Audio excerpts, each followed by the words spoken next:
వినాయకుల మండపాలలో లడ్డు కొట్టేస్తే మంచిదైతదని ముంచే మాటలు చెప్పిన ఆ పుడింగులు ఎవ్వలో గాని ముందుగాల ఆళ్ళ నడుచుకోవాలి. అరే లేకుంటే గణపతి చేతిలో లడ్డు కొట్టేస్తే మంచి జరుగుతుందట.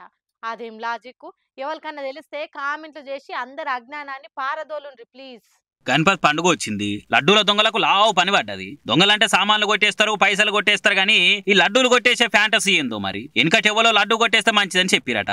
ఆ చెప్పింది ఎవడో ఎవ్వరికి తెలియదు. కానీ ఇంకా కూడా చాలా మంది అదేదో పెద్ద ఘనకార్యం లెక్క ఫీల్ అయిపోయి గణపతి మండపాల కవర్లు పెట్టిన లడ్డూలను కండ్లు కప్పెత్తుకపోతున్నారు. మేడ్చల్ జిల్లా కీసరకాడున్న సిద్ధార్థ కాలనీలో పెట్టిన గణపతి మండపంలకు అర్ధరాత్రి ఇద్దరు ఆవారగాలు పోయి అటు ఇటు చూసి లడ్డును ఎత్తుకొని ఆడికేం చట అవతల పడ్డారు. లడ్డును వేలం పాట వాడి కొనుక్కుంటే మంచి అవుతుంది అనుకుంటే దానికో లాజిక్ ఉన్నది. మరి కొట్టేసి తింటే మంచి జరుగుతుంది అంటే అదేం లాజిక్? కొట్టేస్తే మంచోడు కాదు, దొరికితే మంచం పట్టే తట్టు ఈపు చింతపండు చేసి తోముతారు. కేసుల పాల ఏమిటికి అక్కర రాకుండా పోతారు. గమ్మత్ అనిపిస్తే గరుకు బండ మీద దొర్లుకోవాలి గానీ గణపతి లడ్డూలు కొట్టేస్తే గట్టిగా తోమిడిచి పెడతారు ఎవరైనా. పాపం భక్తజనం లడ్డూలు వేలం వేస్తే ఎంతో కొంత వస్తుంది. మళ్ళీ చేయడుకు అక్కడికి వస్తాయి అనుకుంటే ఈ దొంగ పోరల ఆశలన్నీ ఆవిరి చేసిపోయిరని బాధపడుతురట.